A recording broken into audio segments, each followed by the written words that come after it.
Differentiate the following with respect to x. Y equals x to the power 2a.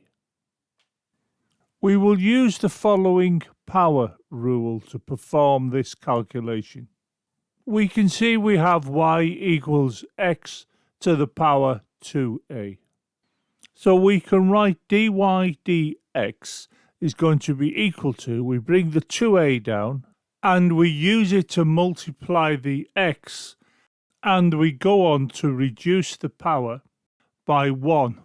We can then write this down as dy dx equals 2ax, and you can see that the power is reduced by 1. So we can see for y equals x to the power 2a, dy dx equals 2ax, where x is raised to the 2a minus 1. So to summarize, we can see that this 2a has been brought to here to multiply the x, and we can consider the power here, and we can see that that has been reduced by 1.